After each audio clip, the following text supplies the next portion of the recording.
بسم الله والحمد لله والصلاة والسلام على رسول الله وعلى آله وأصحابه وسلم. Assalamu alaikum wa rahmatullahi wa barakatuh, and welcome to our module 5. As mentioned earlier, all the slides will be available at this link, and we keep updating the slides. So whenever you go there, inshallah, you'll see the latest bi'idhnillah. Okay, so the first thing I want to talk to you about is the culture. This slide may have come, I think, last module as well, but this is going to be a very important thing that we will be emphasizing today. So as you recruit a team, as you bring in new members, and for people who are watching this video to join our team or some other team, it's very important to understand how the culture would be and what would be expected of you.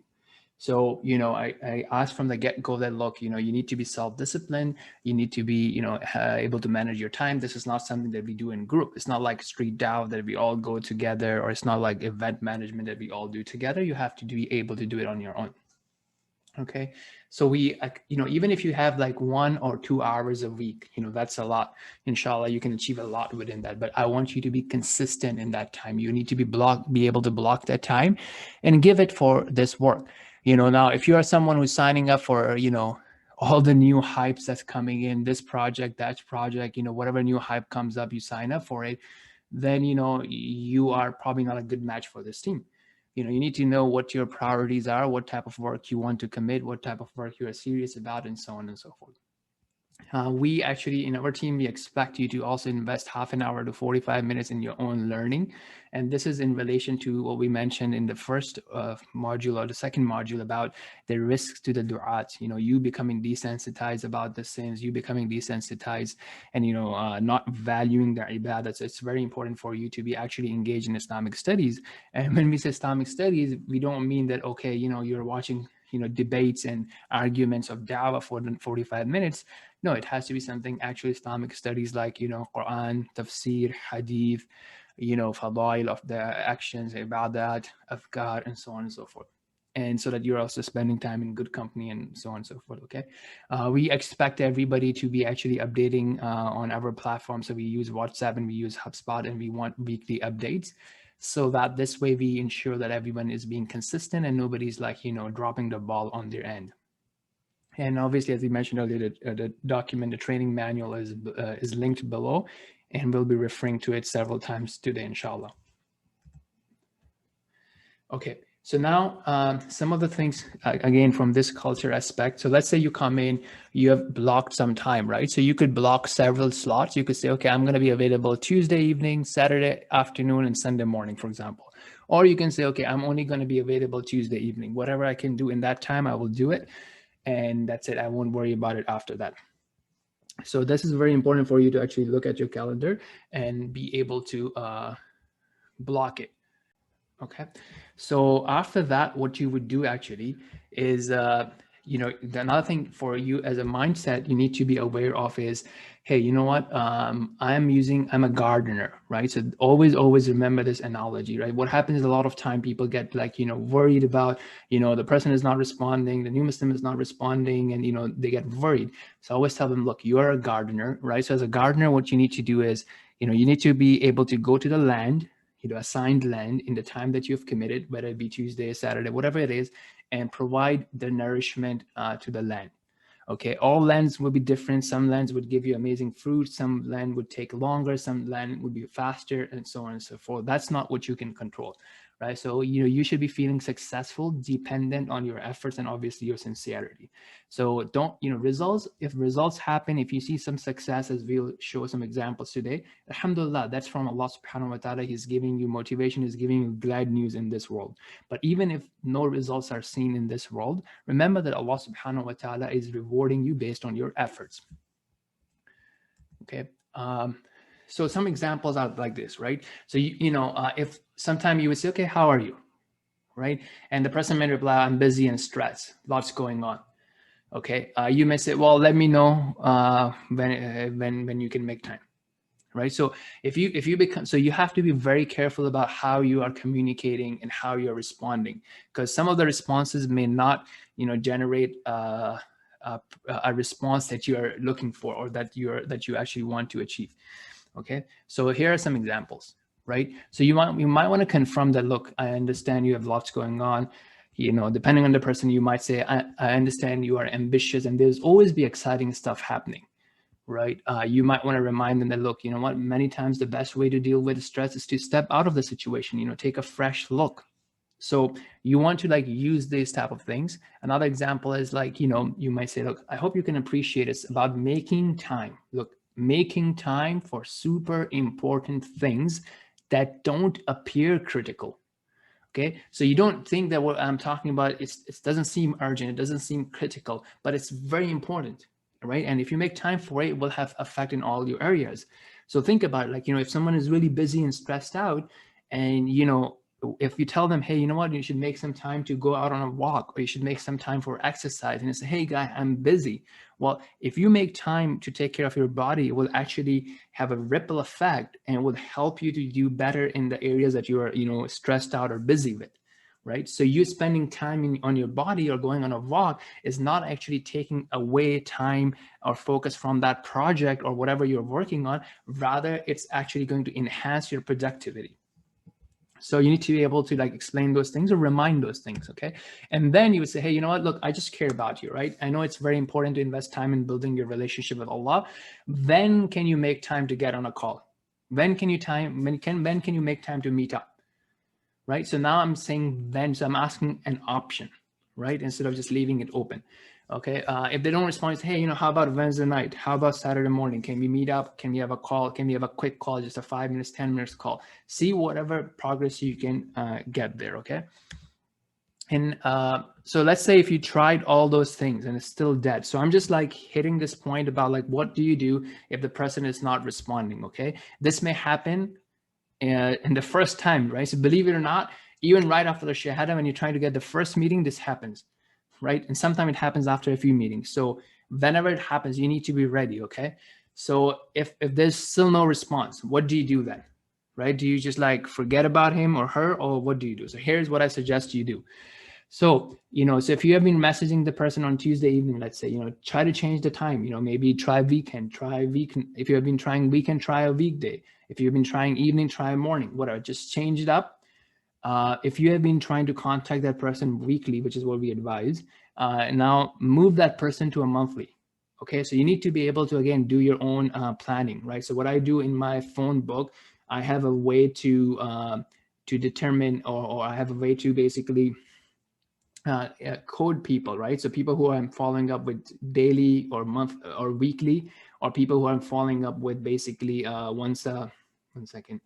Okay, so people I'm following up with daily and people who I'm following up with weekly or monthly. So you can move that person to once a month. So I have a reminder that comes in on maybe the first weekend or the first Thursday of the month, and I follow up with people who I've moved on to monthly.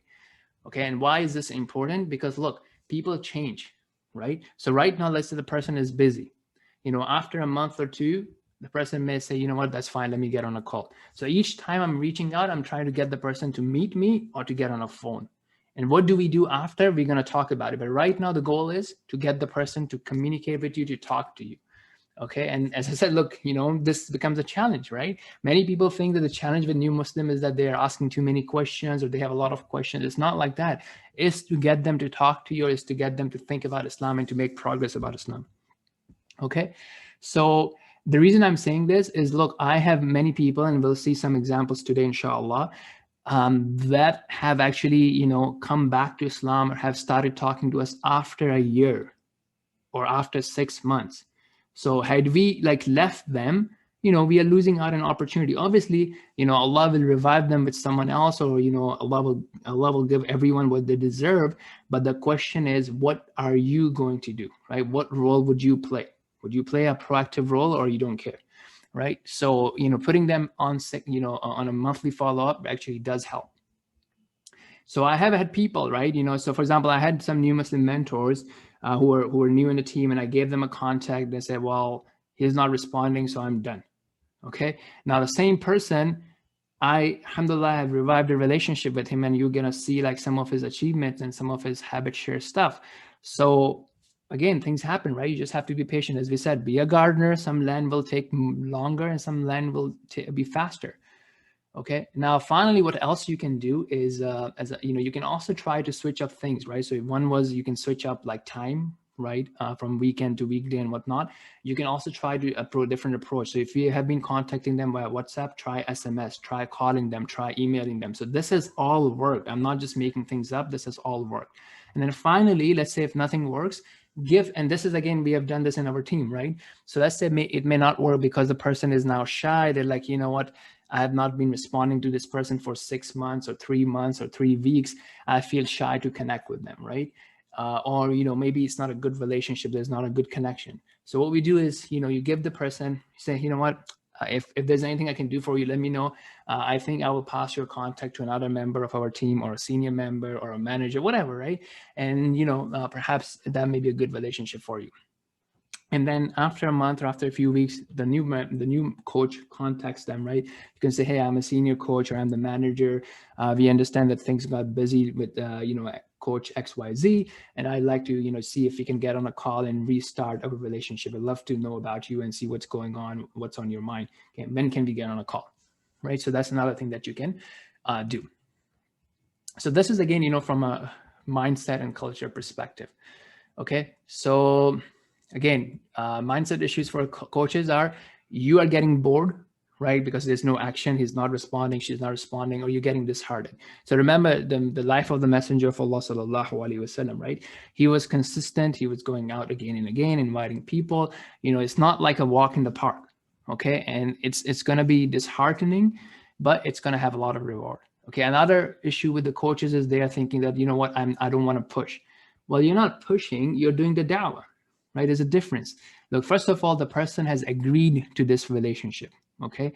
And it's not that you're messaging them every hour, you're messaging them every day, you know, you're messaging them once a week or once every 2 weeks or once a month. Is that really pushing? So don't let shaitan deceive you. Look, on my phone here, I asked for a gym membership, right? And you know, I inquired about their time or something. I filled a form on the website. Now this guy keeps calling me every other day, or perhaps every day, right? So that he can sell me a membership. Okay, so that's maybe like, you know, too much. Like you're calling me every day. Look, here you're just messaging them once a week, or and you're also like, you know, you have established that relationship. In the first meeting, you talked about it. What is this relationship about, right? Okay, so again, you know, think about yourself as a gardener, as someone who reminds. And in the worst case, if you still think that you are being a bother, just ask them, hey, you know what? Do you think I'm bothering you? You know where I'm coming from. Many people say, you know, I really appreciate you checking in on me and so on and so forth. And actually, they don't think like that you are pushing them and so on and so forth. Okay, so this is basically the first part, you know, your mindset. How do we revive a relationship? How do we follow up? How do we get them on a call? Okay, so now next thing we'll talk about is like, okay, what do we talk about in this call? Basically, once you get them on a call. Okay, so now if you're getting them on the call, what do you want to talk about? So structure and content, right? So when it comes to structure and content, here's a suggestion, right? So you just want to catch up what's going on, you know, just understanding their life, you know, if they're, how's their work, or if they're in the school, how are things going on, whatever, you know, just catching up, just share about yourself as well, and so on and so forth. Okay, then we want to focus on about, you know, motivation, as we talked about last time. You know, this is about mindset, focus, who is Allah, so on and so forth. And then we also want to talk about goals and results. Okay, now we'll go into the details of how we actually do that. So remember the 4 pillars, right? Motivation and inspiration, the why. Okay, this is going to be very important. The learning of the how, okay, this will be dependent on the person's interest, okay? As we said, there are many, many people who are like, you know, the only thing that they're committing to is a 20 minutes call. You know that they're not praying, you know that there's nothing else that they're committing to. So there's no point in terms of going into the details of Salah at this point. Okay, so keep in mind, like ask them what their goal is, what they want to do, and so on and so forth. Okay, so now when it comes to motivation, we'll show you some other stuff shortly, but what you want to talk about is like, you know, understanding of who is Allah subhanahu wa ta'ala. Okay, so then concept of lordship, right? That look, whatever you're chasing in this life, you know, happiness, cars, wealth, health, relationships, is all in the hands of Allah subhanahu wa ta'ala. He is the one who's the creator, he's the one who's the owner, and he's the one who can decide who to give it to, who to take it away from, for whom to protect, for whom to bless, and so on and so forth, right? So this understanding about Allah and our own position of being dependent on Allah is very important. And how we learn that, we'll talk about it in a second, okay? So here are some of the implications, right? So understanding the word Rabb is very important. look, you know, the person is saying, okay, I'm stressed out, I have this problem, I have that problem, and so on and so forth, right? And we'll talk about a bit of this in the next module, inshallah, about how do you do personal development and mindset and gratitude and all that. But in general, you want to understand that, look, Allah is the one who's the creator. Remember, we talked about it last time. Why are we here? This world is a test. You're being tested by comfort, by hardship, and so on and so forth. Allah is the owner of everything. You know, so if you lost a loved one, if you lost your car, if you lost your phone, if you lost some cash or had a business loss, Allah is the owner. He's just giving it to us as a test and as a trust to see how we actually use it. Okay, if the person is worried about something, remember that Allah is the protector. Nothing can happen except by the will of Allah. If Allah wants something to happen, it will happen. And it has a wisdom behind it. And it will be a test for you. So, you know, being calm and confident about the choices that Allah make for you and doing your best about every situation. Okay, if something has happened, remember Allah chose it, you know, it wasn't a random thing. It only happened by the will of Allah subhanahu wa ta'ala. So trust in the decision of Allah and never give up hope, because there's no, you know, there's nothing impossible for Allah subhanahu wa ta'ala. Okay, then there are many verses, you want them to be handy, right? So that you can, you know, teach them and discuss them. And as we talk about, discussion is very important. You don't want to be in a preaching thing. So usually when it comes to verses or hadith, I let them read it. So this verse, I would say, okay, you know what? Let's open chapter 65. Let's take a look at verse 2 and 3. You read it and you tell me what you got from there. Okay, so it's right here, for example. But you want them to be handy and you ask them to read it. So this is going to really have a bigger impact. When they read it, then ask them, what do you think this is telling you? How can you benefit from it? Okay, this is again another beautiful hadith. You want to keep them handy and let them read it. Okay, another one. Okay, so again, you know what, as I said last time, you want to be practicing this. So as you are watching this module, try to find a partner and practice this content. You know, do a role play so that it's, you know, it's something that you have thought about, you've internalized it, and you've actually done it. Okay, let's discuss, like, one of the things that you can do in your regular meetings is to read Quran. This will actually also help them connect with Quran as well. Now, when we are reading Quran, it's very important that what do we think about, okay? And this is something that actually happened last week with one of calls with one of the new Muslims, and it's a great example that we'll use, inshallah, today. So look, when you're reading Quran, this is, I want the new Muslim to focus on, okay? What does this verse tells me about Allah? Is this verse telling me something about Allah? You know, is this verse talking about some types of people? Is this verse talking about some qualities?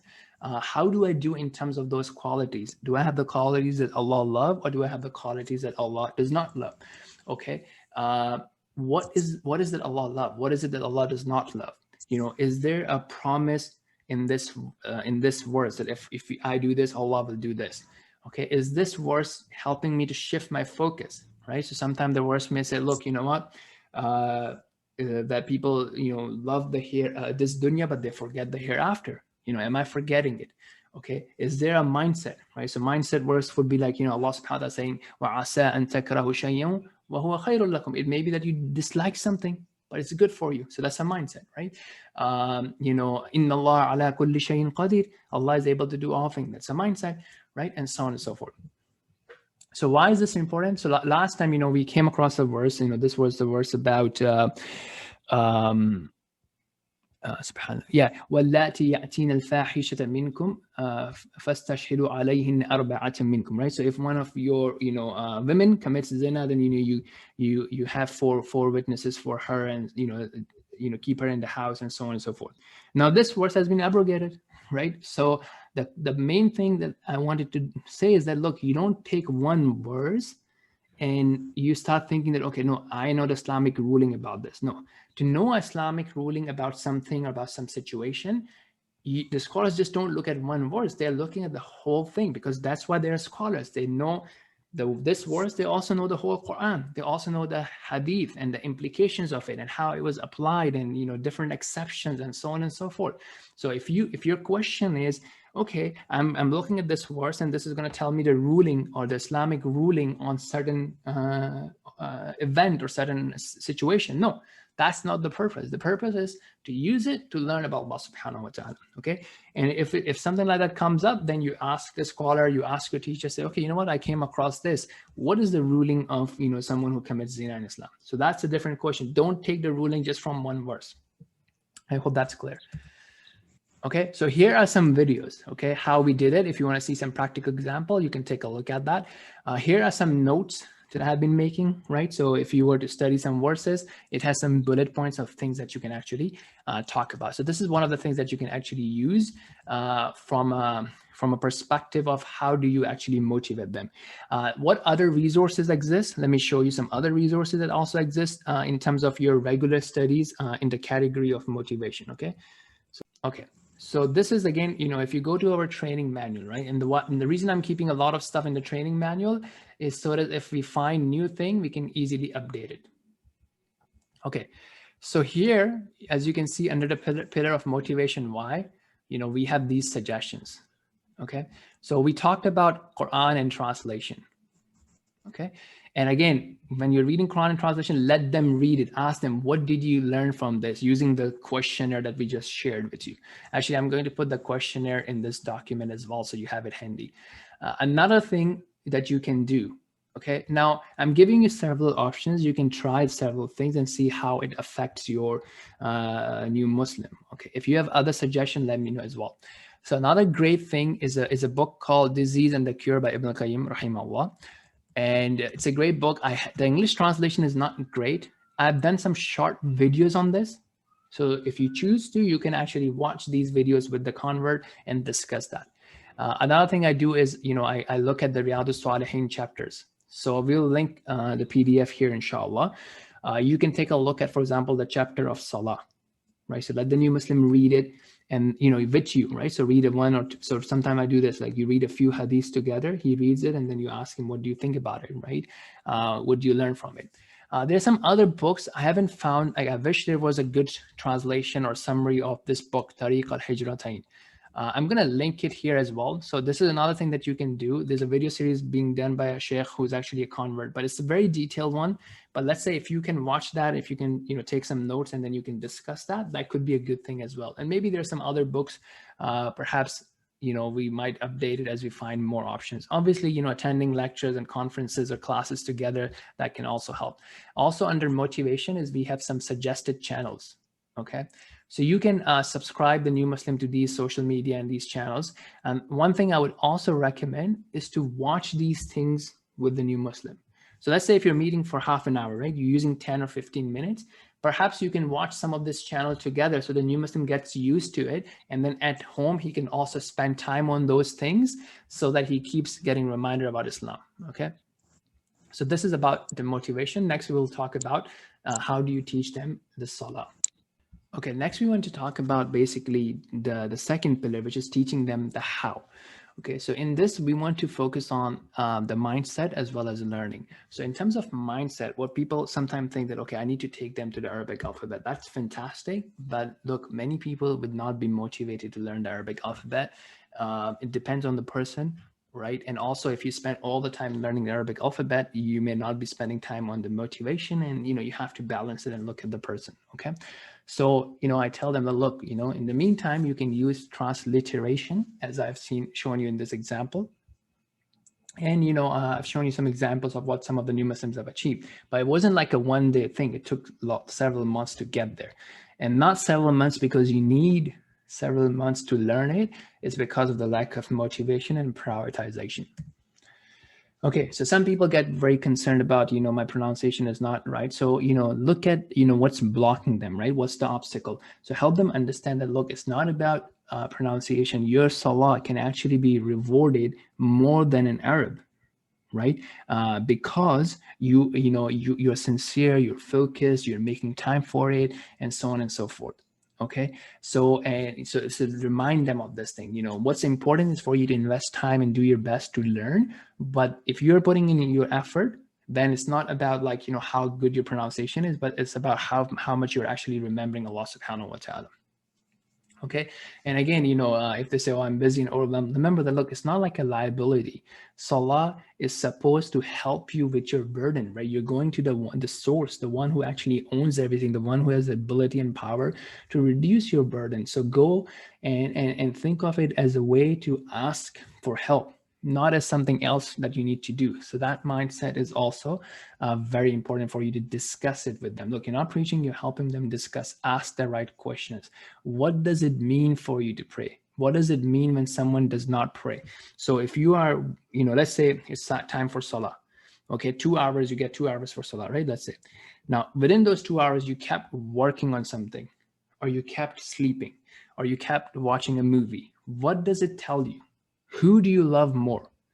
Okay. Now let's say if it was, sleep or movie, then it's a different situation. If you were actually working or studying, look, what does it mean for someone who was going to pause his studies or work and, spend 10 minutes to pray? Is he going to be less blessed or more blessed? Right? So this is something you need to help the person understand that, okay, even why are you studying? Is it just about the marks? Is it like, why are you, making calls or going to business? Is it just about money or the blessing or the impact? So the one who controls everything, the one who controls your end goal, is it smart to spend time with him or away from him? And that's only like 10 minutes we're talking about. Okay. So we talked about this. All right. So now in terms of how do you teach them? Okay. So again, I'm going to take you to this document. In this document, we have a link to our Salah guide. Okay. So we'll use that and we'll walk you through what we have in that. Okay. So in pillar number 2, right? So as you can see here, this is our main doc. We have linked to this Salah document. Okay, and the reason of linking it again, this can then help us change it, add things to it, remove things as we learn better. Most of our documents have a table of contents, so you can easily jump on different things. Okay, so here, look, table of contents, and you have all these things. We'll just quickly show it to you. So, you want to use these videos, okay, and you can actually show them the videos with you. So this videos will help them, actually do the full demo of the wudu and so on and so forth. Okay, so you want them to be able to see it so that they can actually check from it when they're at home. And then when they come to you, then you review, okay, what breaks your wudu? What are the steps of the wudu? If they forget, ask them to use their app so they can correct themselves. If you want them to use the app so that when they're not with us, or they can still have something to refer to. Now, in terms of PDFs, right? So you can go through this PDF, which is linked here. That's going to give you a quick learning of the Salah. Okay, there's one thing very important. So I have some new Muslims who have, who now started praying and they have gone through this book. And then later on, I realized that, look, so there was something that happened in the mosque. The Imam did the sujood as-sahu, and the new Muslim did not know about it. So I realized that's true. We haven't talked about it. So once the person has gone through this book and now they're ready, make sure that you cover the details. So here is something that you can use to cover the details from newmuslimguide.com. Again, I understand that this is going to be a very few percentage of new Muslims that would actually go there, but you need to remember, if the person is actually, graduating and learning and wants to know more, then make sure that you actually teach them the proper prayer, full prayer, which would have the details like sujood as-sahu and things like that. Okay, same thing goes for cleanliness. You can use the details from here. Otherwise, the short one would be this video and this document here. Okay, if you want a new Muslim guide PDF, again, that's linked for you here. Okay, now another thing that's important here is that how do you actually teach them what to say, right? And that becomes challenging, right? A'udhu billahi minash shaitanir rajim. Alhamdulillahi rabbil alameen. And what does this all mean? So what we have done is there's another document that you're going to use, and you can share this document with them as well. And let me show it to you. You can also take pictures of this so that you can look at it like, one line at a time. Sometimes I also do is like I send them like a WhatsApp recording so they can practice with that recording and then they can send it back to me. So depending on the person and what works for them, and I'll show you what I've done here. Okay, now you may ask, why do you have to write the transliteration? Well, the reason I have to write it is because, so again, you have the table of contents here. The reason I had to write this is because the transliteration in many books is not convert friendly. Okay, so as you can see here, look, I'm not many transliteration books write it according to the Arabic words, not according to the pronunciation. So I hope you can see this, right? I'm using th for dal or wa, or you can use z as well, depending on what's easier for the person, right? I'm also using capital uppercase letters to denote heaviness. So the small r would be ra, and a capital R would be raw. Okay, it's just something you can use, and all this is actually recorded as well. So if and then with the meaning as well. So here's a video playlist, right? So it comes down to 28 videos, and each video covers some portion of it, as you can see the playlist here. Okay, so these are the 28 videos, right? Very short clips. It just helps you practice, shows you the different steps and how to look at the transliteration. Again, don't get overwhelmed. Just take it one line at a time. Even if you cover 2 or 3 in a week, that's great progress. And in the meantime, they can just look at the app and read however they can, right? Again, you don't have a lot of options here. Okay, now it's very important to understand. Look, I have 3 apps. Okay, so I typically get them all these 3 apps, and there's a reason for I get them all the 3 apps, because they give you different functionality. So to save you time, what I would recommend is, I've described these apps in this video. So what's the benefit of each app has been described in the video. So make sure you take a look at it. So what I will do is I will actually put the link of the video here under the apps, so you know what I'm talking about. And I've linked, obviously Android and Apple both. So here's the video. This is the playlist, right? Oh no. Oh, sorry. This is the full videos, right? This is actually going to show you step by step how do you pray, the full motion, and how do you make wudu. So in this playlist that I've created, it actually walks you through the different apps. So I'm going to put this link in here. So obviously it's very important to try the apps as well, so you know what it is. And so I'm just going to jump to apps. So this video will give you the overview of the apps. Okay. Here's actually another doc, right? So one of the new Muslim, what he did, and it's going to come here. Okay, so this is how I was teaching them, so you have an example of that as well. Now, if the person asks you about, like, if you want more on spirituality and inner dimensions of the prayer, then these are 2 video series you can watch with them, or let them watch it. If you want to read a book, here's a book. Here are some practical tips, right? So some people say, well, okay, how do I pray when I'm not at home, I'm outside, right? So this is some good examples. Like, you can go to restaurants, you can use parking lots, there are pictures, some of the things that you can do. Prayers can be done with ease. I talk about, like, basically, combining prayer, wiping on the socks, and rulings like these. And these are very important things, again, because you're not being able to get perfection from them. So you want to make sure that they know these options as well. Now, look, as I said, look, we just have to tell them, look, what's the best thing is. Okay, before I tell you about those things, I wanted to show you something. So if someone wants to print this side by side, so this is actually one of the new Muslims did that. So he took my straight stuff, which looks good on the phone, but if you can print it, then look, what he did was he wrote it like left and right. So you have the transliteration, and then you have the translation of it right away. Okay, what I was trying to tell you is that, look, we want to, when we are talking to them about prayer, right? One of the things that we want to convey to them is the notion of that, look, Allah wants you to pray 5 prayers in a day, okay? But 1 is better than 0. And you may have to start with 1 to build that habit. Okay, that's your decision. I'm saying, look, I'm not changing the rule of Allah. He wants you to pray 5 times a day. But again, 1 is better than 0, 2 is better than 1, and 3 is better than 2, and so on and so forth. Okay, if the person is really struggling, you can say, look, the best thing is 5 prayers in their own times. Okay, next best thing is, let's say if you're not doing that, let's say if Asr is starting at 3:30 p.m. So you pray your Dhuhr at 3:15. By the time you're done with Dhuhr, time for Asr will kick in, right? So then you pray Asr.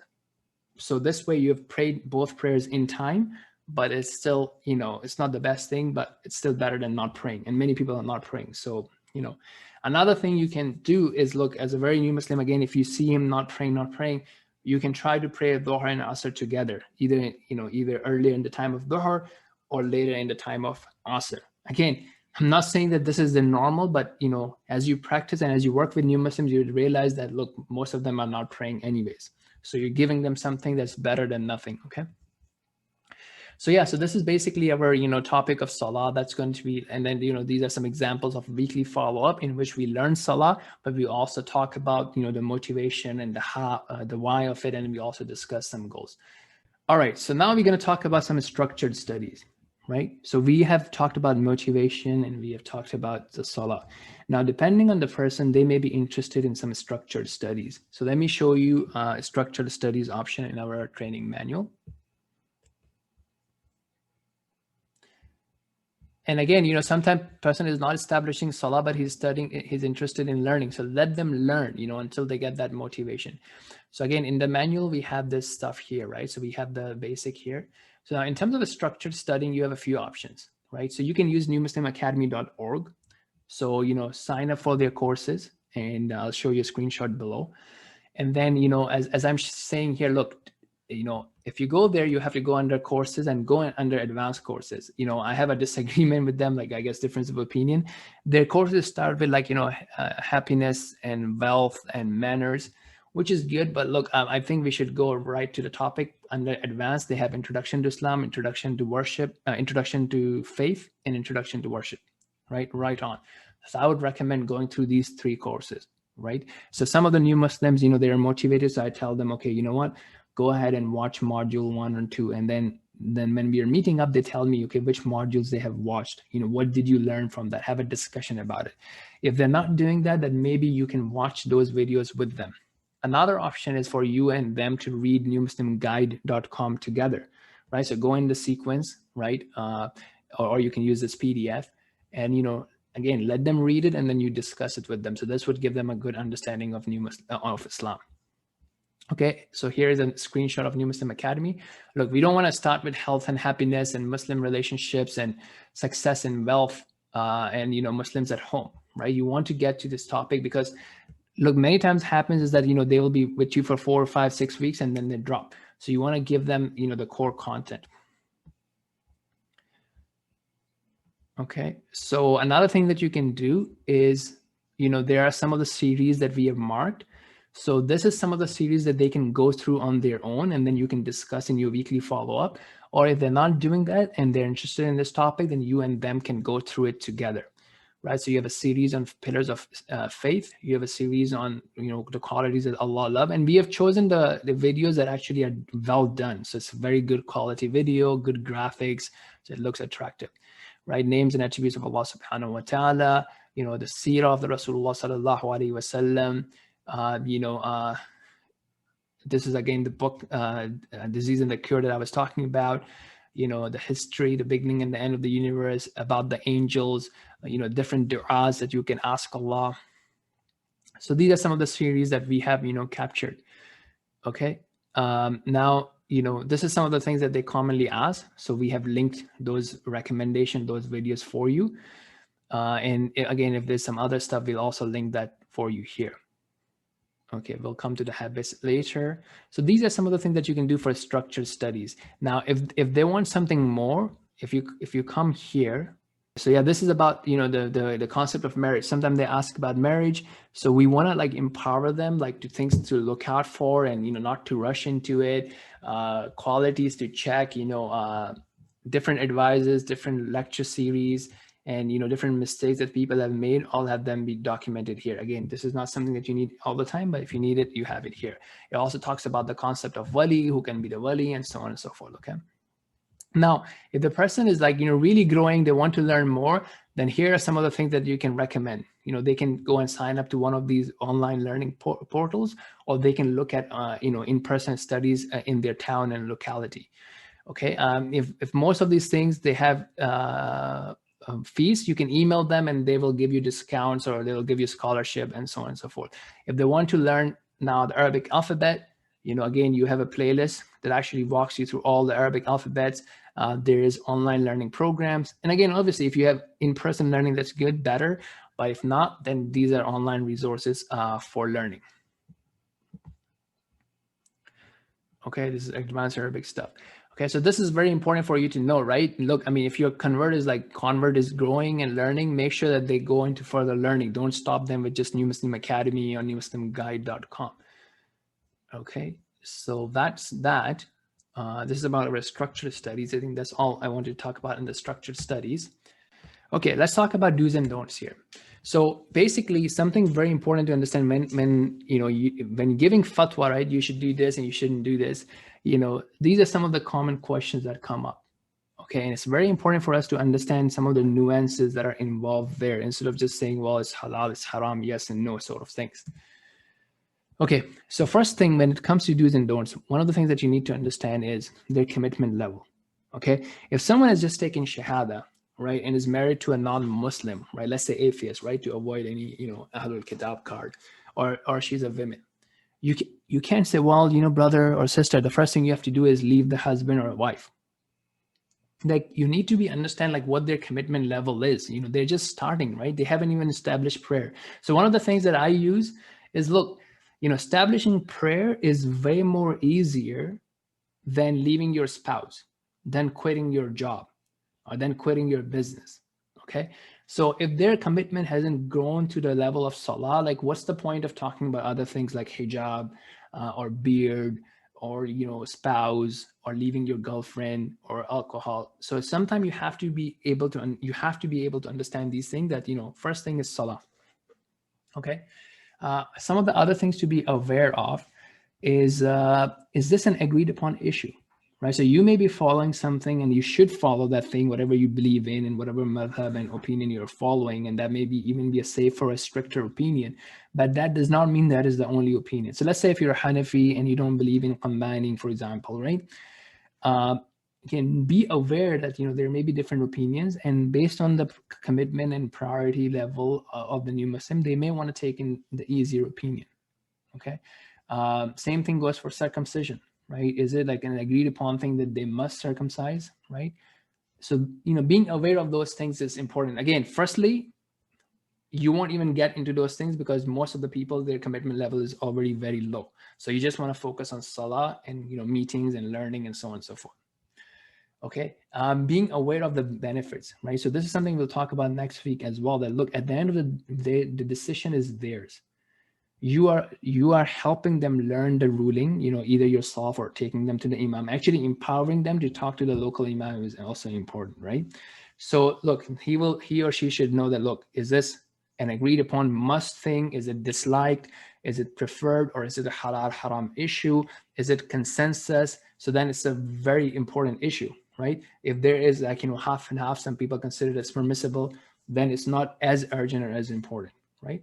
Also, the person making the decision needs to know that the lesser evil and the greater good, right? So maybe the person is in a haram job. Okay, so you can tell them, look, this is what it is, but are you ready to take that leap, right? And then be patient with it until you find another job, or you start looking for another job and then you quit. It depends on your iman and how much you want to take on. Okay, so you can give you the ruling, but the practical implementation is something that you have to maneuver around.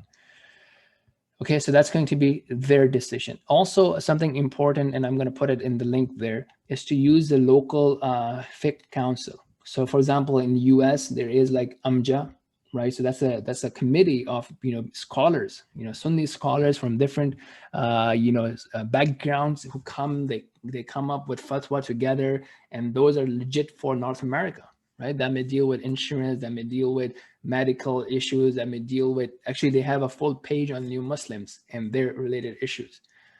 And once again, what I'm talking about is, this is about people who actually want to know the halal haram, who want to and live their life according to Allah subhanahu wa ta'ala's rules and are ready for it. Most of them are not, so keep that in mind as well. Okay, yeah, another thing that's very important to understand is that, look, if you're not able to follow something, or if you end up messing up something, it doesn't mean that you have become a kafir. It doesn't mean that you have become a disbeliever, right? Many people are like, well, I'm doing these things, like, I have a girlfriend, or I'm, having alcohol and so on and so forth. What's the point of me praying? Okay, well, someone who prays and asks for forgiveness and have these issues is better than someone who doesn't pray, doesn't ask for forgiveness, and still have those issues. So you want to become better and better, And it's not just about perfection, but becoming better and better and asking Allah subhanahu wa ta'ala to help you with whatever your issues are. So let's just cover the last point here about common pitfalls, all right? And then we'll wrap up for today. So here are some of the things. We talked about this in the beginning of this module. Coaches being passive, not reaching out. If they don't respond, if they don't call, I don't go, right? Coaches being shy for the main goal. The main goal is their connection with Allah, and they're thinking, you know what, I don't want to push. Well, that's how you started the relationship, right? So they will talk about everything in the world under the sky, but not about the deen. So you want to have this, right relationship from the get-go. Reverse aiming for perfection. We talked about it, in the last module. That look, it's not about 0-1 thing. Okay, it's you have to be better and better. So as we said, like someone who's praying is getting a power wash, right? He's getting his sins forgiving. Good deeds erases the bad deeds. You have to remember that. It's better than someone who doesn't pray, doesn't ask for forgiveness, and still does all the sins. Okay, so you have to remind them of this thing. Same thing applies for a gym, right? So for example, I use this example with a new Muslim, right? If you cheat on your diet, right? So you eat ice creams and cakes and cokes and what have you, should you go to the gym next day, or should you be shy not to go? What's the point? I messed up my diet. No, you still go to the gym and then you get back on track. Okay. We talked about, mirror and validation. So some people get their validation from their friends. So if their friends don't think that they are cool, they think that they're not cool, and they're becoming like fundamentalists, or they're becoming boring, or they're becoming religious. So change your mirror. Who do you get your validation from? Get it from Quran. Get it from people who actually are on the same wavelength. Okay. Some people then have this habit that they would just like go on and read up all the garbage on the internet. That's fine, but then do you have the time to invest in that research? Right? So you go, you look up something, you find something that's confusing, you join WhatsApp group in which different people are debating different things. So you have to also be practical. Like, how much time do you have for those things, right? What is your life about? If you're going to school or you're going to work, if not, then you should be considering going to school or finding work, and then having some dedicated time for structured learning, rather than you finding this thing and then you coming to your coach or mentor, or maybe the coach mentor doesn't know about that thing. Maybe he or she doesn't have time to go and research that.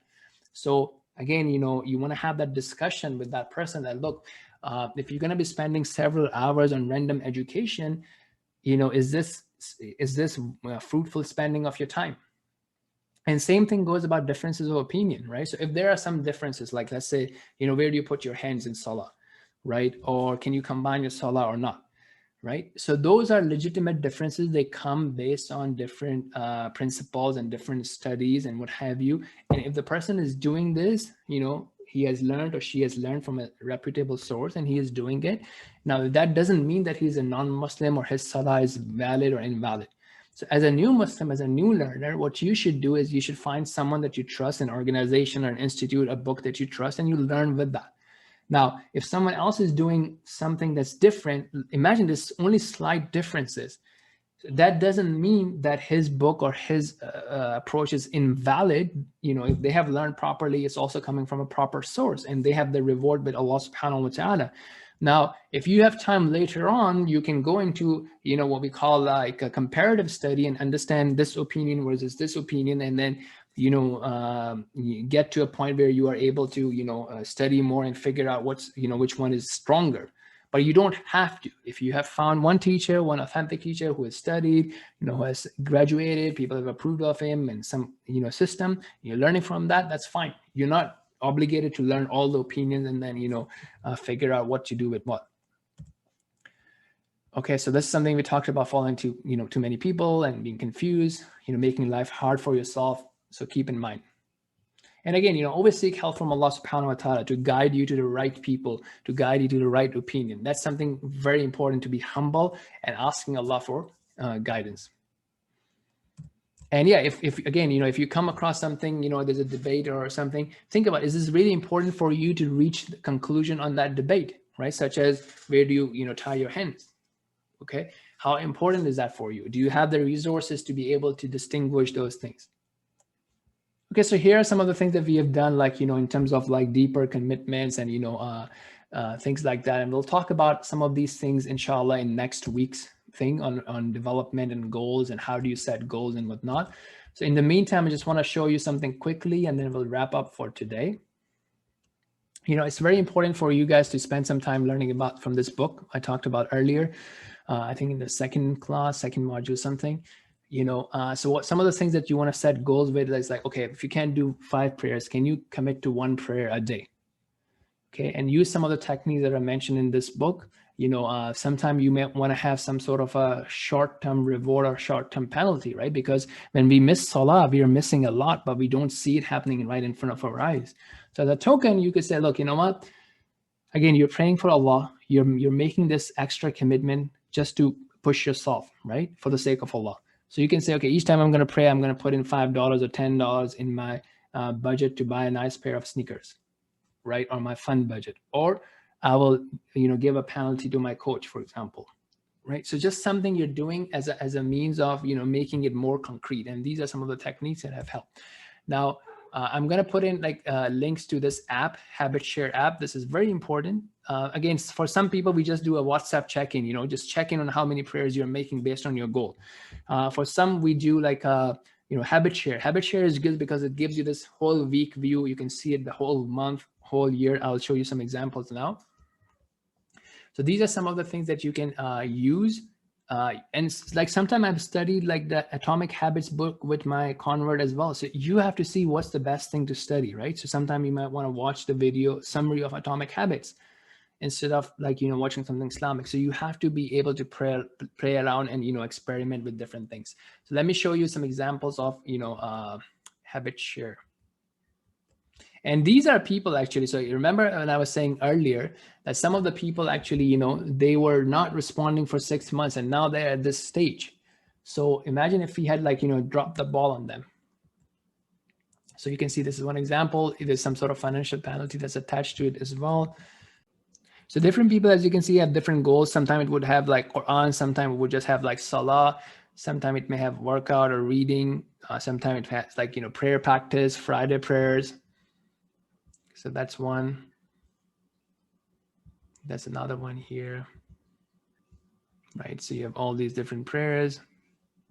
Another one here, 40 ayahs of Quran translation, 12 books, any book. So again, you're doing different things with different people. So yeah, so that's basically all that we have for today, inshallah. I'll put it in the Habit Share links in the training document. And yes, I hope that was beneficial. Inshallah, may Allah subhanahu wa ta'ala make it beneficial and put barakah in it. And we will basically meet next week. Yes, the recordings will eventually go online on our YouTube. And you can also email us if you can't find them. And you have access to slides. Yeah. Yes, I already showed you how you can actually have access to the slides in the beginning of this